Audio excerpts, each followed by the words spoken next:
Isang magandang araw po Pilipinas, Luzon, Visayas at Mindanao at sa naabot ng ating broadcast, hindi lang sa radyo, sa TV, pati sa internet, sa Facebook, sa YouTube at saka sa website. Yes. Maraming salamat.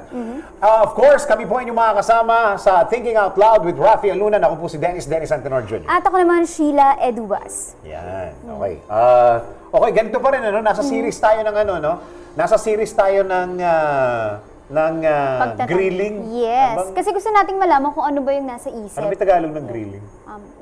Ginigisa. Ginigisa. Sinog ba? Sinog ba? Ano?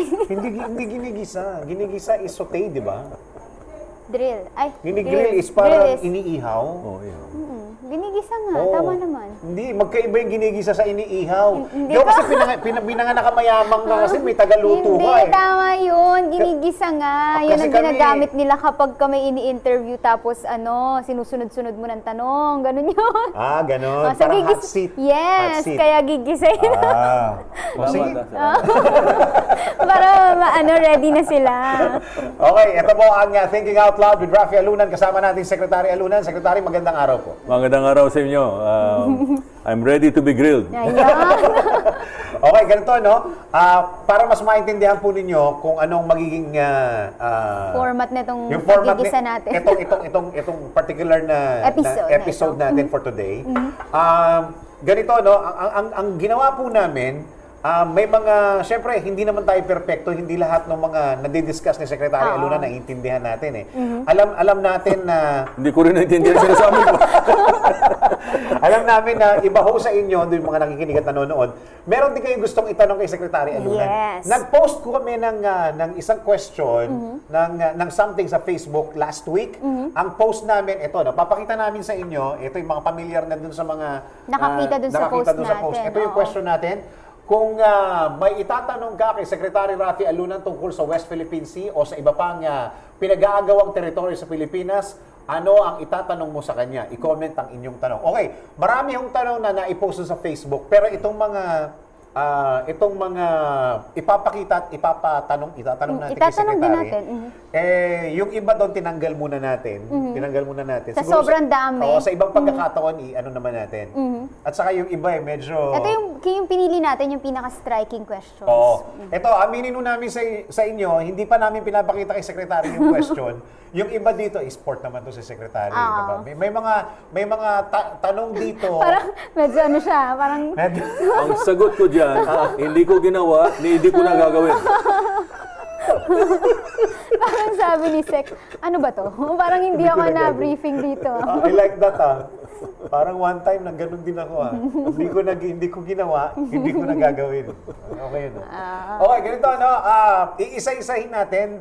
Para tayong beauty pageant nito, bibigyan natin ng time si Secretary Alunan para sumagot. Ilang seconds ba? Seconds, minutes? Hindi naman, bigyan na lang natin ng time. Bigyan natin ng time si Secretary Akala ko per question talaga may Baka next week wala na tayo pag hindi natin binigyan ng time to. Okay, eto, umpisahan na natin. Ito galing sa mga netizens to Sa lahat ng mga, yung iba dito, inimbestigahan namin yung iba OFW pa. So, pagbibigyan natin. Okay. Ito na yung ating first question of the day. Yun. Galing ito kay Evelyn Cabalquinto. Wala na akong itatanong kasi sinabi na niya before that we don't have the military might and resources to fight China. So if you can fight them, just wag your tail. Opinion mo dyan, Sec? Hindi naman siguro wag your tail. Kasi there are many ways of engaging, even if you don't have military might. No? The first is use the truth to tell the world kung ano talaga ang nangyayari dito. No? Kasi pag natalo ka sa propaganda, kung ang kabila ay magaling sa disinformation o misinformation, the world will believe them.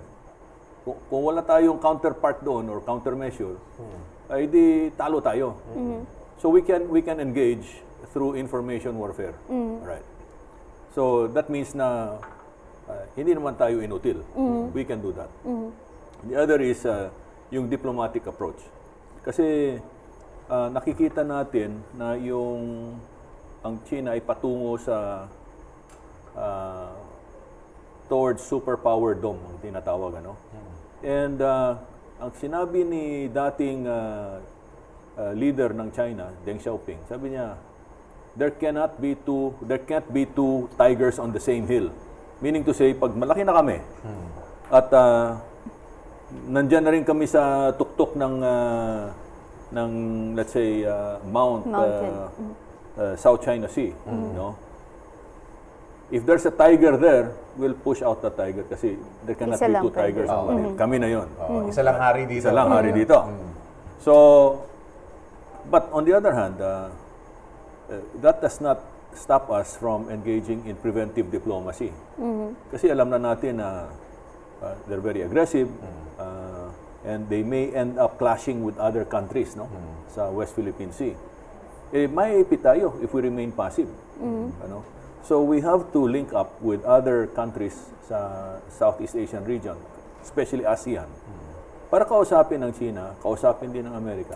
Huwag kayo mag-away kasi pag nag-away kayo, may ipit Damay kami. yun. No, damay tayo lahat. Okay. So that's the kind of preventive Not diplomacy. necessarily naghahanap tayo ng kakampi, Secretary, no? Not necessarily. Not necessarily. Kasi we have to act in our national interest. Not in the national interest of the US or of China, but our national interest. No? And it's in our national interest not to be stepped on by two big elephants. Dapat. Okay. The third is we can engage in other arenas like the cultural arena, the academic arena. Because at the end of the day, kailangan din malaman ng mundo kung ano ba talaga ang nangyayari dito sa South China Sea. And so you must use every forum where you are present to be able to deliver your message. No? So hindi naman tama na we'll just wag our tail and do nothing. Yung regarding do sa propaganda, Secretary, paano po ba yun? Every time na they'll be coming out with information or misinformation or mga bintang or mga information na madadagdag na para pupunta sa kanilang West Philippine Sea, every time na may ganun ba, kailangan sasagot tayo? No, we don't have to be reactive.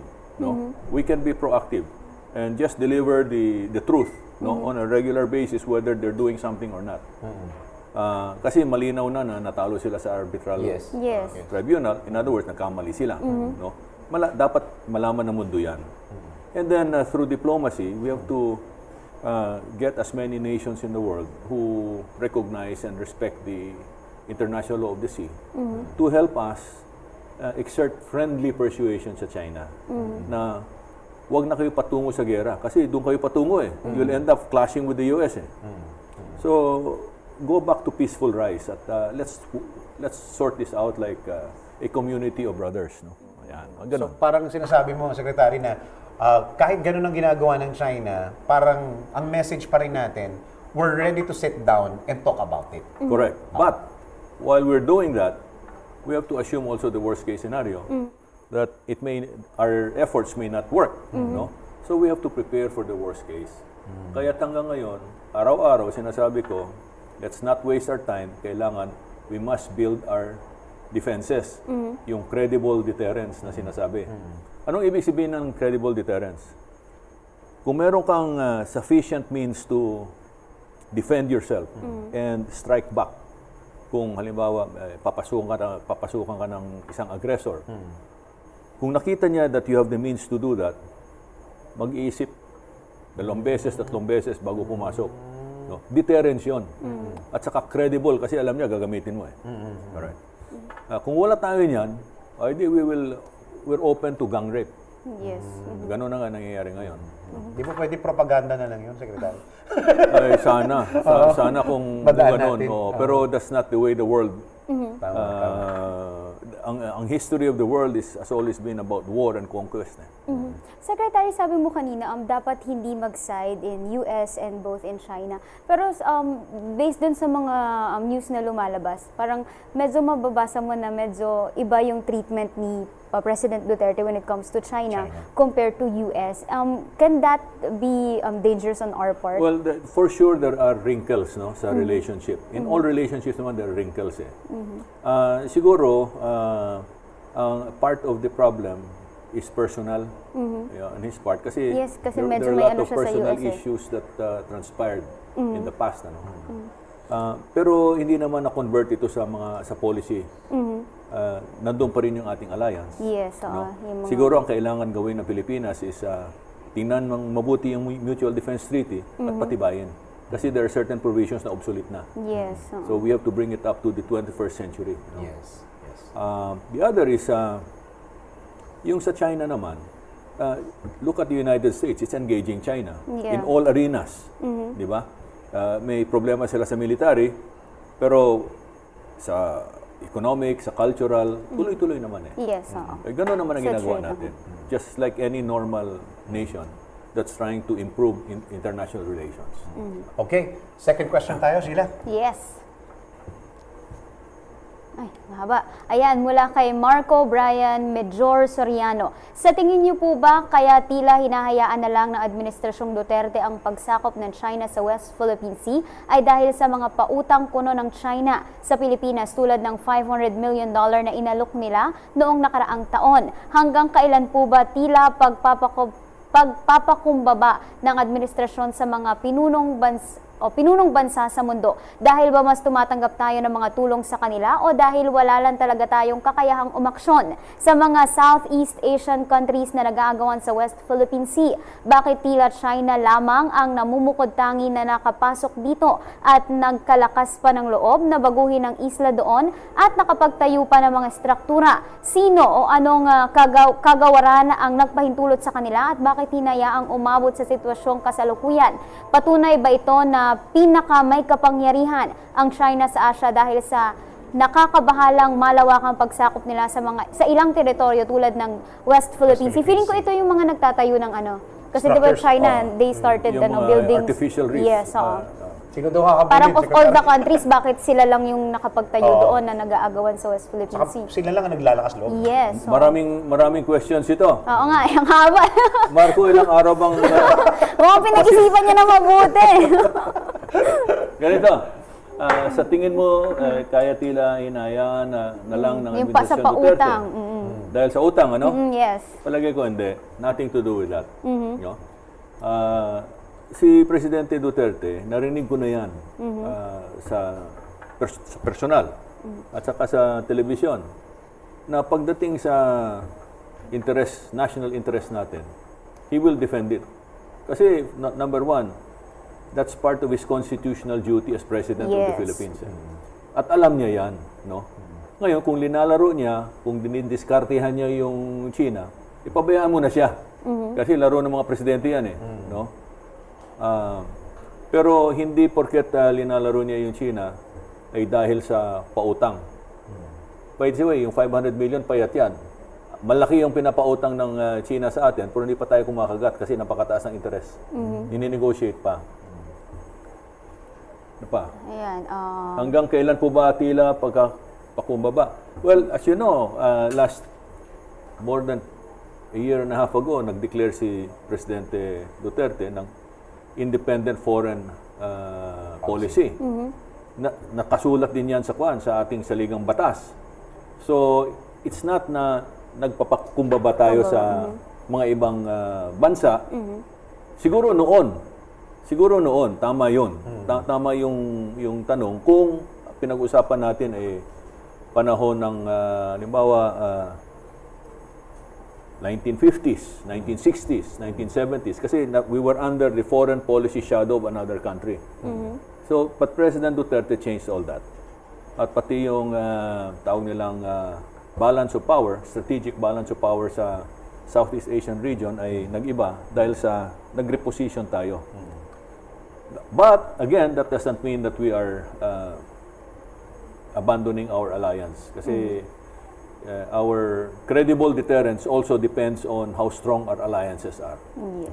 Yung sino po, anong kagawaran na nagpahintulot sa kanila at bakit hinayaang Meron blaming bang? game na tayo? Oo. Kasi pag ganyan, di ba, executive, it's country in general na yan eh. Bakit tila China lamang ang namumukod tangi na nakapasok dito at nagkalakas pa ng Sino loob? o anong kagawaran ang nagpahintulot sa kanila? Okay. Marco, hindi ko alam kung anong edad mo. Mukhang alam niya to. Kasi in 1995, ako'y nasa kagawaran ng Interior at Local Government. Yes. At nakaupo ako sa National Security Council. Noong 1995, inagaw ng China yung mischief reef sa atin. Ang sabi, without permission yan, ha? Ang sabi sa atin, lalagay lang kami dyan ng shelter para sa aming mga mangingisda. No? Pero alam na namin na hindi totoo yon. So may deceit. Kasi, may deceit yun. Klarong-klaro. Kasi alam na natin na since 1947 or 1948, tinutulak na nila yung 9-dash line. Yung pagsakop ng buong Southeast Asia for their own economic and military ends. No? Benefits, Ngayon, bakit sila pumasok sa 1995? Kasi, noong 1991, umalis yung mga US bases dito sa atin. Dahil sa yun ang nakasulat sa ligang batas na no foreign troops on Philippine soil. So of course, yung Philippine Senate had to comply with the constitutional requirements. Ang sabi naman ng kabila, anti-American daw tayo. But nothing to do with that. It had to do with fulfilling the constitutional mandate.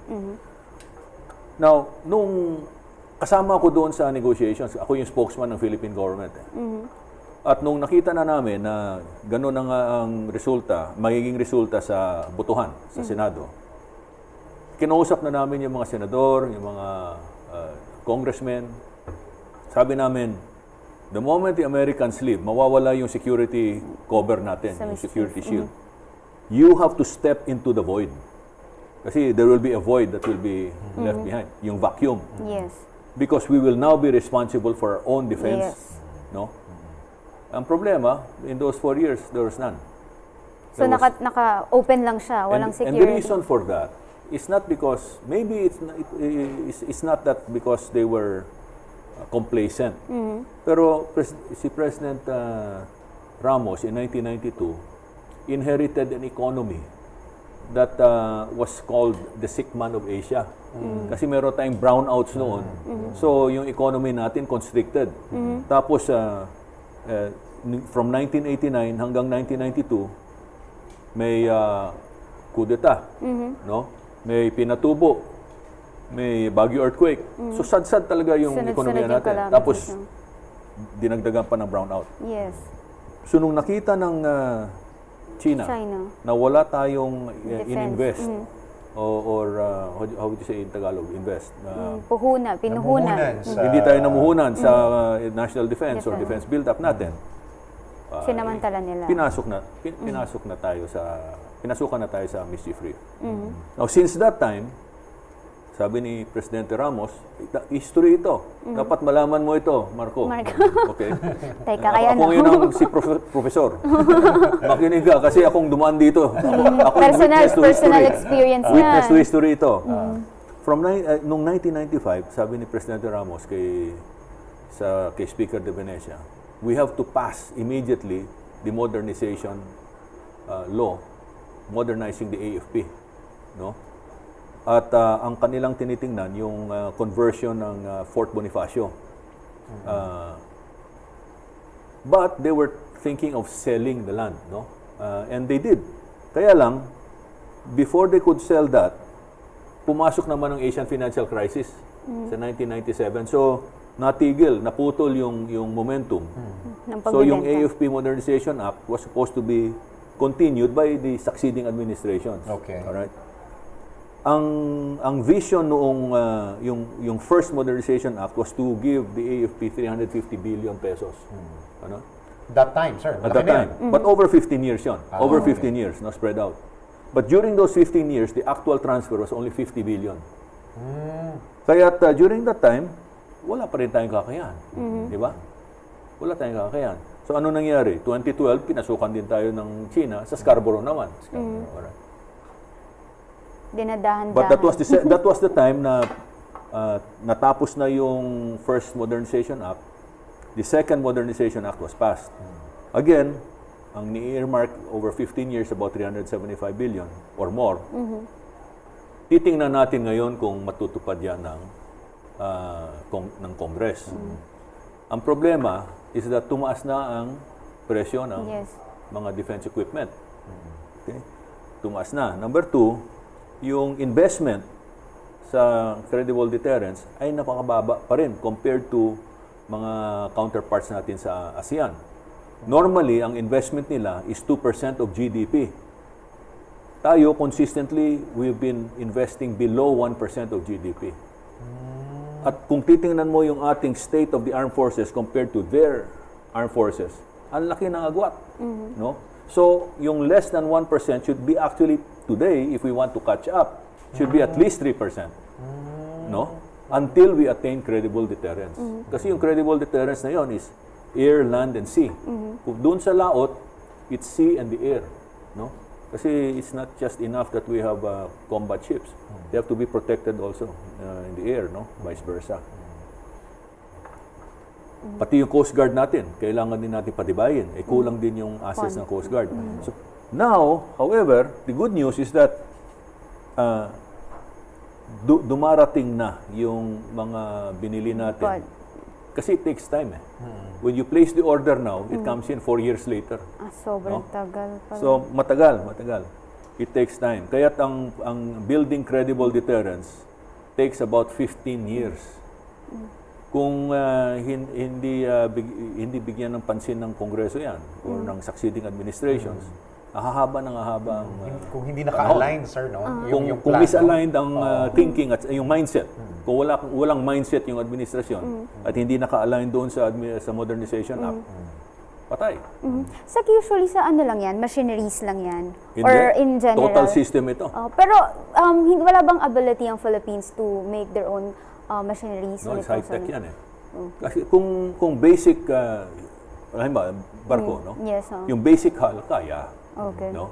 Pero it's not the hull that's important. Yes, yung It's mismong the pang combat warfare. management system, the weapon systems, no? Wala tayong ganyan dito. Pero noong 1992, Secretary, Yeah.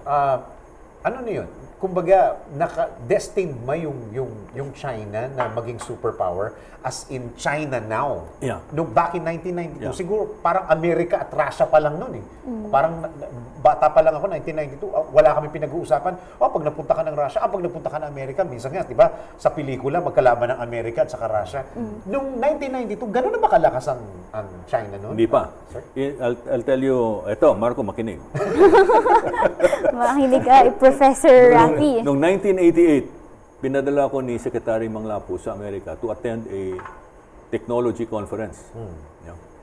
So, kaming dalawa ni then Dean of a college in New York, si Federico Macaranas. Naging guest natin dito si Poch. And in that conference, ang Chinese delegation, yung hepe ng Chinese delegation, tumayo, sabi niya, I'm holding here China's 50-year master plan to be a superpower in 50 years. May long term yun. na talaga silang No? ano. Malamang, nung binanggit niya yon, nagawa na yung master plan. Sabi mo na around 1980. That was the time of Deng Xiaoping. 1980, you add 50 years, that's 2030. Buti sila may consistency, ano? Kahit natapos na yung past administration, they can go on. Unlike sa atin kasi tigil na after eh. Saka hindi, parang ang feeling ko dito sa Pilipinas kasi, pagka sino yung nanalong administrasyon, kalaban ng nakaraang administrasyon. Ayun, Hindi na niya itutuloy. walang sustainability, Oo. walang continuity. Yun ang disadvantage natin Yes, compared to countries like Russia and China. Even the United States, no? Even Singapore, ganun din. Meron silang policy direction, meron silang strategic direction. They never let go of that. Nakafocus sila dyan. Regardless of who is the administration. Sa atin at kasi the pag time. nalaman, iibahin ko yan. Kasi, Oo. Saka hindi, palaging nakakontra ang susunod kasi 'di ba pagka tatakbo ka nga namang presidente ngayon dapat kontrahin mo yung past. ito Kasi- talaga yung proseso talaga nangyari. kasi pagdating ng kulturan natin. eleksyon, Oo. yun din yung magkalaban. So, Tama. kailangan sirain mo na yung kabila para Tama. makabawi ka naman. Tapos kung itutuloy mo yung plano nung nakaraang administrasyon, parang bali, ano? Oo. Kasi parang sa kanila pa rin yung recognition. Okay, magbe-break muna tayo. Parang nakakadalawa pa lang tayo. Kasi naman ang haba ng tanong ni Marco. Ang daming tanong eh. Okay, wag kayo alis. Babalik po ang Thinking Out Loud with Raffy Alunan.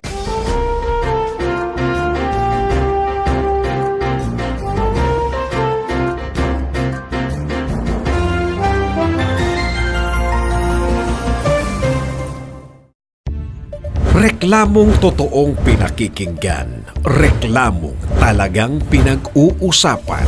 Reklamong talagang tinututukan. Pinakikinggan, pinag-uusapan, tinututukan. Sama-sama, sabay-sabay at tuloy-tuloy nating tutukan si Greco sa programa Ireklamo kay Greco. Kasama si Greco. Greco Belgica. Linggo, alas 2 ng hapon. Sabayang matututukan sa DZRH News Television, DZRH Radio, DZRH News Television Facebook at YouTube live channel at DZRHnews.com. Ireklamo kay Greco.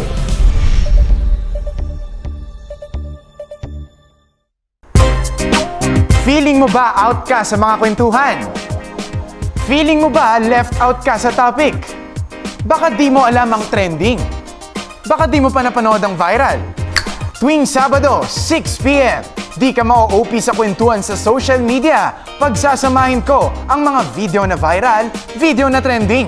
Kasama niyo ako, Victor de Guzman. Ulit, Sabado, magkita-kita tayo, 6 p.m.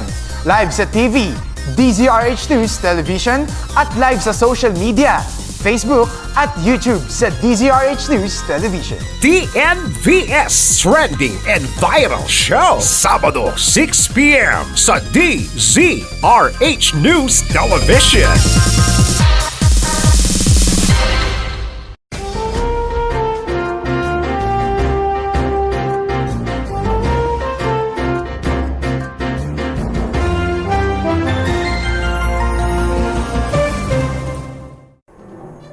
Galit ka yata.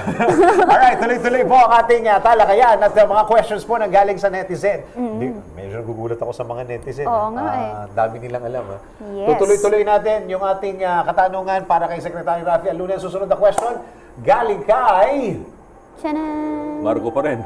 Marco Tapos na pa rin. yan eh. Sinong Sino susunod na favorite question kay Marco? natin? Ito yung mga questions na Ayan. yung pinost natin na last week. Ito, galing kay Tope Celosa. Hi. What efforts should the Duterte administration will do in resolving the territorial dispute, siguro Dispute, ito, in the West Philippine Sea without compromising the country's sovereignty? What efforts? Talagang hindi na-edit yan. Talagang Oo. galing pa yan sa mga... One thing about China, no? Kasi sa kanila, dapat maintindihan mo ito. Ang China, from the time they got serious about the 9-dash line, ang sinasabi nila, they have indisputable sovereignty over the South China Sea. Meaning to say, amin yan, kaming may-ari niyan. Kaya indisputable sovereignty. In other words, you cannot dispute what I'm saying, or you cannot dispute what I own. No? Even if yung exclusive economic zone natin Kahit may claim ka pa. was granted to us through international law. No? Yun ang problema sa China. Nakapirma sa international law, UNCLOS. They don't care. But, pag sagabal sa kanilang strategic aim, tinatabi nila. No? In other words, sometimes we're exempted from the law. Why? Because might makes right. Yes. Might makes right. Okay. Ayan. Susunod No, na... hindi ko pa nasagot. Okay. Balik nga yung Ano question. pala yung effort? question na eh. Oo, Ano yun. yung Ano yung effort na effort? dapat So gawin? ngayon, we have just to continue talking, no? And the diplomatic effort must continue, all right? And we have to build alliances, all right? Kasi pag nakita ng China na yung nasa likod natin or tabi natin ay mga malalakas din, no? Magdadalawang isip din yan, no? But the best is friendly persuasion through diplomatic initiatives, you know? One initiative is through ASEAN, because there are many ASEAN countries that are impacted by the 9-dash line. So Malaysia, Indonesia, Thailand, Vietnam, Philippines, no? Brunei. So kung matatag ang unity itong limang bansa at sasama din yung remaining 5 ASEAN countries sa pag-uusap with China on resolving the South China Sea in a peaceful manner, malamang siguro there's a good chance, there's a good opportunity that for China to listen, no? But it's all subject to negotiation. Now, how long will that take? Alam mo, another thing you should understand about China, they're very, very patient. They're very focused, they're very patient, even if it takes them 1,000 years. Alam mo, it's not going to be very easy for President Xi Jinping to say, tama kayo, hindi nga kami ang may-ari niyan, tama yung arbitral tribunal. You know why?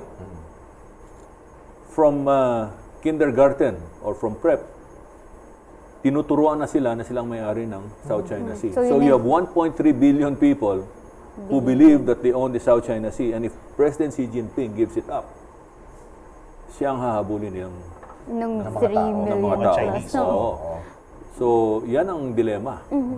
So hindi lang pala ang gobyerno ng China naniniwala na kanila yung West Philippine Sea. Talagang Hindi lang mga mindset na eksperto nilang ng lahat. China, kundi May brainwashing, Yung buong bayan. na nangyayari Yung dun sa bayan nila. Yes, and it's part of their formal education. Wow. Dapat dito din.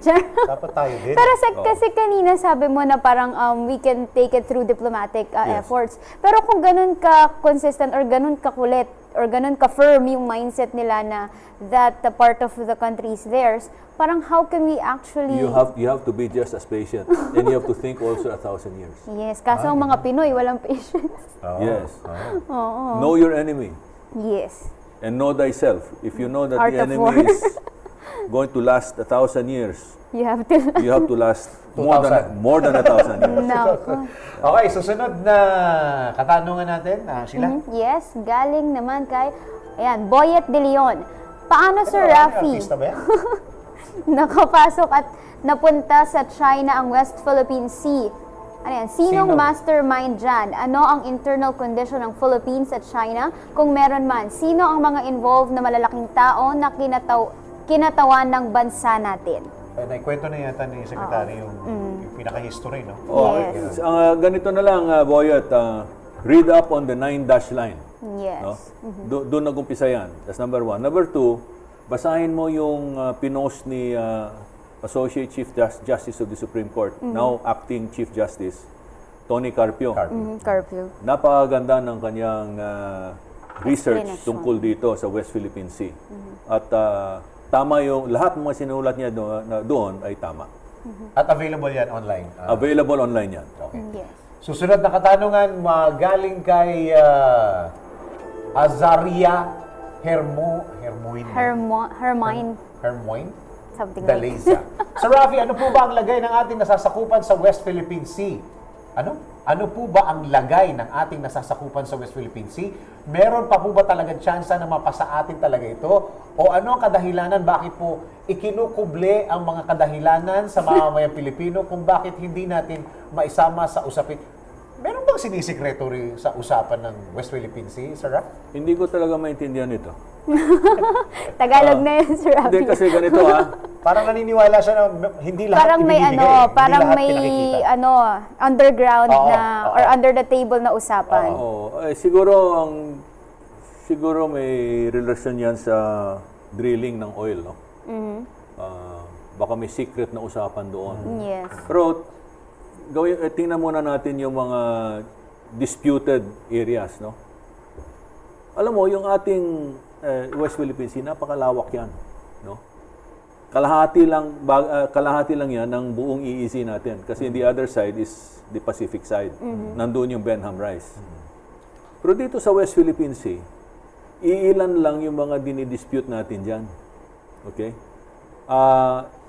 Ang Mischief Reef is within the EEZ. Okay, inagaw yan sa atin without permission. Dapat may permiso yan eh. No? Scarborough, we claim that as our territory, although it's slightly outside the baseline, our limit. We consider that to be part of our regime of islands, kagaya ng KIG. Mga maliliit na mga islands yun. No? And sabi nga ng China, liit-liit niya na, mag-aaway pa tayo dyan. No?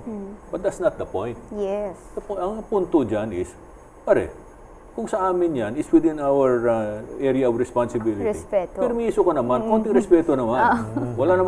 Wala naman tayong ginawang masama sa inyo. Diba? Wala namang ganyanan.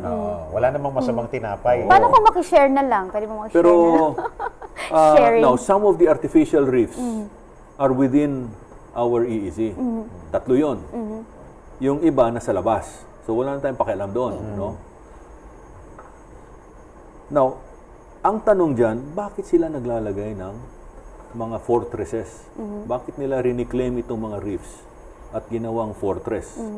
Inumpisahan sa Mischief.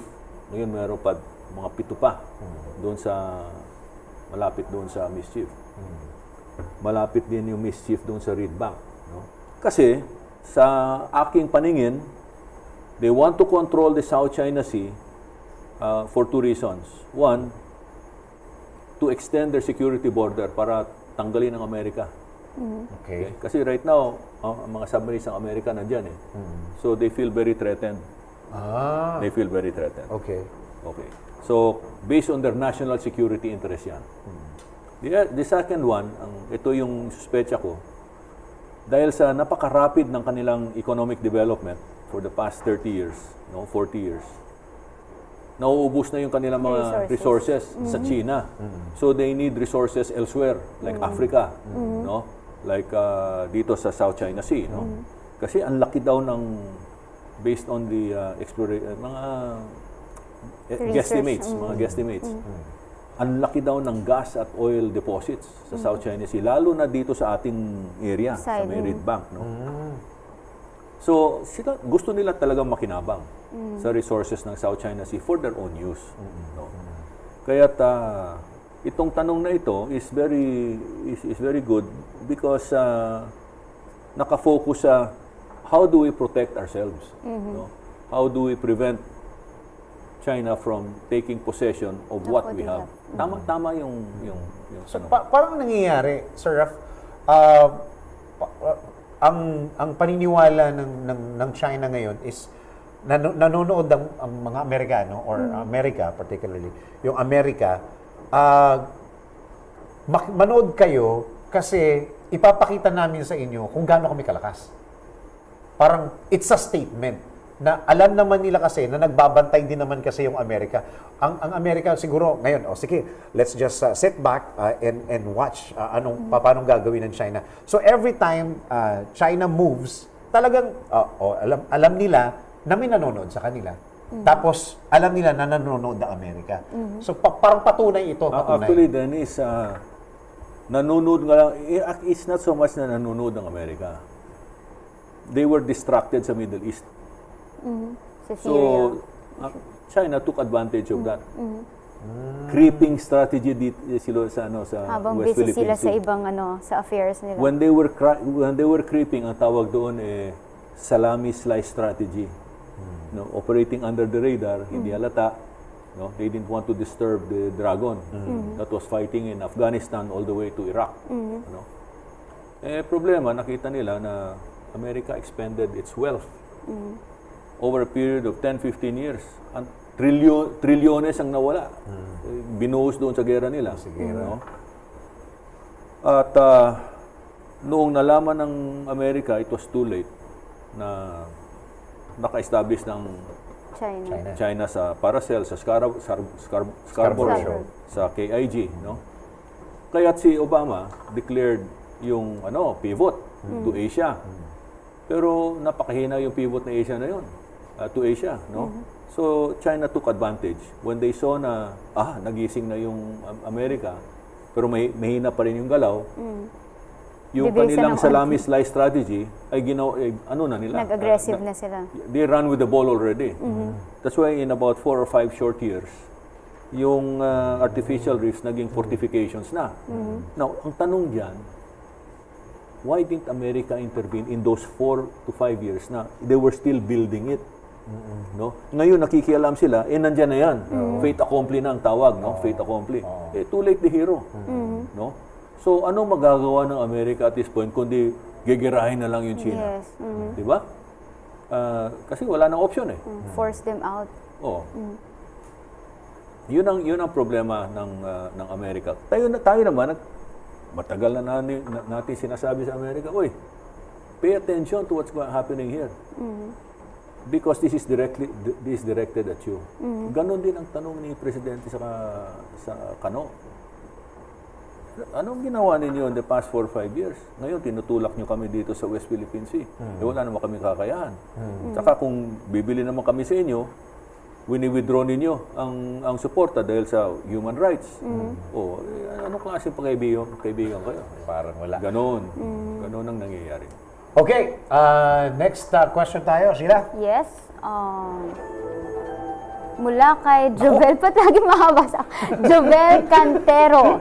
Sir Alunan, ang isagot mo sa kanila, 100 pangulo pa ang dumaan. Mangarap na lang tayo na mapasa atin yan kasi lumaban man tayo. Ano yan? Hindi natin maitanggi na kaya nila tayong pulbusin. Asa pa tayo sa Amerika. North Korea nga, hindi nila kayang kontrolin. China pa kaya. Kung magkaroon man ng malawakang gera dahil Sa isla na yan, it's time to be end of the world. To the end of... Kasi bawat bansa na powerful kagaya ng China ay mga kaalyado yan. Sang-ayon ako sa Geon Exploration. Joint exploration. Kala ko may Geon Exploration eh.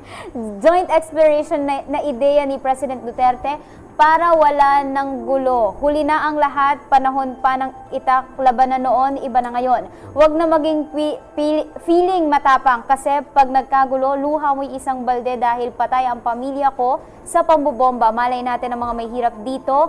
Lang tayo sa Pinas, mga mayayaman, anytime pwede sila umalis sa bansa natin para iligtas ang pamilya nila sa gulo. Okay. Jovel, ganito, no?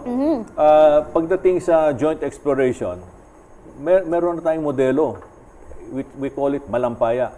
No? Tama. At that is constitutionally sound. Dumaan na yan sa proseso. So, ang kailangan lang gawin ng Pilipinas is, kung meron silang usapan with China, just copy the Malampaya model para tapos ang problema. Yung joint exploration kasi. Okay, next question tayo. Mukhang si Jovel ay parang, feeling ko lang parang wala nang magawa. Yung, parang hopeless case na. Sabi naman ni Villamayor Venancio, isa lang po ang itatanong ko kay Secretary Alunan. Kailan po aariin ng pamahalaan ng Pilipinas na sa bansa niya nga ang mga islang sinakop ng China? Inaari naman ng Philippines. Ano naman tayo doon? We are owning na Consistent that's naman tayo our doon. territory. Hindi Kaya na lang kami- natin makuha. Hindi, kaya nga may issue. Kaya nga may issue. Pagdating sa lupa, kung ano yung kinokontrol nating lupa, no? We have territorial rights there, no? Pero pagdating sa exclusive economic zone, ang tawag diyan ay exclusive sovereign rights. Meaning to say, we do not own the sea, the exclusive economic zone. Pero yung mga resources diyan, It's ours. we have exclusive right. Now, if we want to share it, They no, should ask permission. permiso muna sa atin, and then we will determine whether we will allow it or not. Yun ang Siguro ibig kaya sabihin. niya nasabi na hindi pa natin inaari kasi hindi naman nanghihingi ng permiso yung China. They just, took whatever we have. Kaya parang feeling niya, hindi pa ako lang naman, hindi pa niya inaako per se. Hindi pa inaako ng Philippines per se yung sovereignty dun sa mga West Philippine Sea. Hindi. Like for example, Pag-asa Island, we occupied that. International law says that if you occupy a certain island, It's yours. and you claim it, it should be, they'll recognize that. Ano? Yes, Pero hindi rin recognize ng China. Kasi sa kanila yun. kaming may-ari ng South China Sea. Indisputable sovereignty yan . Yes, lahat naman sa kanila para sa kanila. O di pati, gusto mo, briefs ko, kunin mo. Saka ewan ko kung if you will agree, Sir Raffy, Sheila, hindi namang West Philippine Sea, tawag natin dyan dati. South China Sea. Yeah. Di ba? Ito lang, Sa West, ito lang. Kailan lang? Kaya sinabi nga nila, kami may-ari niya, kasi South China Sea. South China Sea. From the name itself, Alam mo, sa totoo lang, nung sabi ko, bakit inaari nga ng Pilipinas yan? Ang pangalan nga, South China Sea. Tapos nakalagay doon sa mapa ng Pilipinas. Tanong ko rin yung sa teacher ko before anytime. Anyways. Nako, kung nakikinig ang India dito, sasabihin lang, ganon may Indian Ocean. Indian Ocean din. Naloko na. Lumayo na. Okay, next na question tayo. Sheila. Okay, mula kay Andy Estabilio.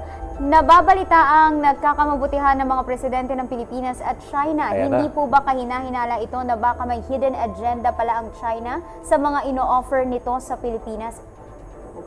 Ito yung parang kanina na Ito rin yung, si Andy ay nagdududa rin na baka merong... May bentahan sa likod. Oo, sa ilalim ng mesa. sa Baka ilalim may ng mesa. usapan. Do you think, Secretary, na lahat ng impormasyon na nalalaman ng gobyerno, sinishare nila sa Pilipino? Sa palagay ko naman siguro sinishare yan.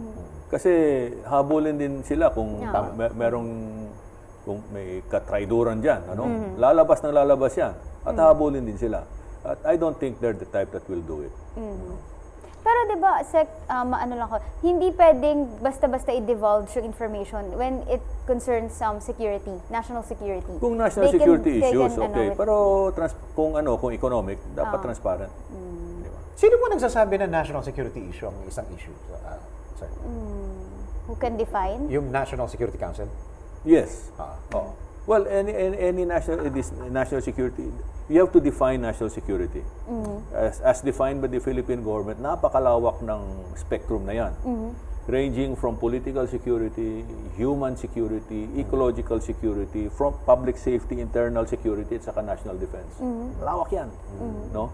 So, any issue impacting on those segments or components is a national security issue. Kasi ang pinag-usapan dito, national well-being.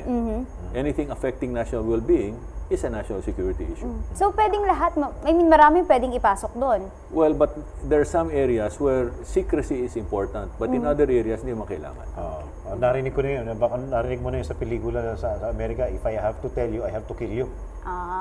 Madalas yun, It's a matter of national security. Especially yung mga macho men. Pag tinanong ng asawa, bakit 3 o'clock kang dumating? Kanina umaga. If I tell you, I'll have to kill you. Sunod na question natin, Sheila. Yes, mula kay Sam Latoza. Wala akong itatanong. Pero kung may nalalaman ka tungkol sa bentahan ng West Philippine Sea na yan, isiwalat mo na lang. Ikaw yan, Secretary. Pwesto na, parang galit siya, no? Medyo aggressive ang pagkakaano niya. Meron ka bang hindi sinishare sa Pilipino? Nalalaman ka pa ba? Teka, let me join government first. Yun. Makakasama lang tayo dito sa lipunan eh. Okay, sige. Next question tayo. Bilisan na lang natin. Sabi question ni Aldags Romero Dangangon. Sir, pwedeng ipahila mo na lang yung Philippine Sea?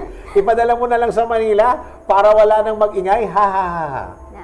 Taga Mandaluyong ka ba sa loob? O sa labas? Taga Mandaluyong. Next question, Sheila. Okay, mula kay Kamlon Tarawe. 2012, pinabayaan ni Aquino na mapasok ng China ang West Philippine Sea. Yan. Nagreklamo sa International Court pero inutusan si Trillanes na mag-backdoor negotiation. Ngayon, pumasok si Duterte at humingi ng ayuda sa China para sa ekonomiya. Galit sila dahil binigyan ng China si Duterte. Ano paliwanag mo dito? Ayan. Nakatulong ba yung backtalk ni Senator Trillanes before? Hindi ko alam kasi kung anong mga pinag-usapan nila eh. No? Pero ang tawag ni Senator Enrile sa kanya, traidor. No? Meron siyang nalaman na hindi binanggit sa atin kung anong pinag-usapan ni Trillanes at ng China. No? Pero since I don't know, I cannot comment. Right? Okay, next question tayo. Siya na naman. Si Andy, di ba siya rin kanina? Andy, ikaw na naman. Ito na lang. Ayan. Ano yan? Axel Baby Cabs. Bakit may mga dayuhang barko pa rin ang nakikita sa West Philippine Sea? Kasi yung free and innocent passage, allowed naman yan sa international law. And kung gusto nilang pumasok sa Philippines... ano po yung innocent passage? Nasa international law yan. That, yung hindi, kung dadang ka sa EEZ natin, no, pero innocent passage is just straight line. Okay. Dumadaan ka lang, allowed yun. Hindi mo kailangan magpaalam? Hindi na. Okay, that's innocent passage. Okay. Now I know. Next, sabi ni Jeff Roman, mababawi pa natin yan. Mababawi ba natin yan? Ang which one? Anong mababawi? Siguro lahat. Parang siguro Lahat ng question niya, kinila. mababawi pa ba natin yan o share na lang? Offer ng tulong ang China sa Pinas, tanggap naman ng gobyerno natin. Yun na ba ang upa nila? Oh my gosh. Hindi, linawin mo muna kung anong ibig mo sabihin na Siguro yun yung mga lugar Mababawi lugar na so far ngayon is inaangkin ng China. Oo. Na meron na silang mga infrastructures doon. Kasi Jeff, wala pa namang nakuha. Wala Sa totoo pang lang. nakuha. Kahit Kasi, ang Pilipinas at China. 4 or 5 of the artificial reefs are outside the EEZ. Alright? At sabi ng arbitral tribunal na yung mischief reef, eh talaga nagkamali ang China. doon. Pero buo na yung kanilang Yan forward na. operating base. Functioning military installation na yan. May dumarating na ng mga aeroplano. No? Ngayon, sino ang pepuwersa sa kanila? Pilipinas o United Nations? Don't forget, ang China is a member of the Security Council. No? And the United States is also part of the Security Council. Ano ginagawa ng UN to enforce the arbitral tribunal's decision? Sila dapat yun. No? Okay, wala na tayong masyadong oras.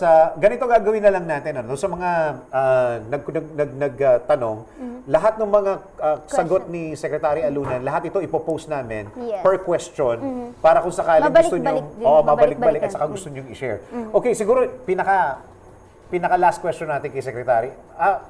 Bakit kailangan maging concern ang mga Pilipino? At saka bakit kailangan alam natin kung ano ang pinaglalaban natin sa West Philippine Sea? Well, first of all, mabuti nga na aware ang mga kapwang Pilipino natin na meron tayong problema sa seguridad. Which is good kasi defending ourselves, securing ourselves is a responsibility of every citizen. No? It's everybody's responsibility. So the fact that they're aware is very important. Okay. The fact that they are concerned is also very important. But we have to channel that concern into proactive action, into proactive measures. No, hindi lang sa kiyaw-kiyaw, sa complaint. No? We have to channel our energies properly. So, halimbawa, alam natin na mahina tayo sa, for example, sa armed forces. So, dapat ang tanungin natin is, how do we build up the our defenses through the armed forces, or through the uniformed forces, including the Coast Guard, the Philippine National Police, etc. Kasi yung internal defense at saka internal security, may linkages yan. Kung halimbawa, may kalaban ka na dayuhan, sigurado may mga Trojan horses or infiltrators na yan dito sa Pilipinas. So that becomes an internal security problem, no? Coming from an external threat. So kailangan patibayin natin yung intelligence service at yung counterintelligence service kasi yung mga infiltrators na nasa gobyerno, nasa uniform service. Kailangan i-identify kung sino yan at patalsikin, ano? That will require the support of society. Kasi kung meron silang nalalaman na informasyon, kailangan alamin ng gobyerno, kailangan banggitin yan. Magsumbong. O kailangan isumbong. They cannot be passive participants, no? So I'm glad na gano'n na nga ang nangyayari. People are more aware about the need for national security. Ngayon, what's important siguro is converting that awareness into action. Okay, maraming salamat, Secretary. Thank you very much din sa mga nagpadala ng katanungan. Really sorry kasi marami pa yung question Kulang nasa na yung oras. ata pa yung pinili, nasa 20 plus. Pero dun sa mismong page natin, marami talaga. Marami talaga. Ang napili lang namin, actually, 35 lang eh. Oo. Hindi pa yata tayo nangalati. Nakaka-anim, 7 pa lang ata tayo. Oo. Okay, siguro sa mga susunod na Episodes, kung sakaling may mga issues, tanungin natin ulit si Secretary para makasagot. Pero siguro, it will be part of the show na lang yung mga susunod. Maraming salamat. Kami po ang inyong nakasama. Ako po si Dennis Antenor Jr. At ako naman, Sheila Edubas. Hanggang susunod na edisyon ng Thinking Out Loud with Raffy Alunan.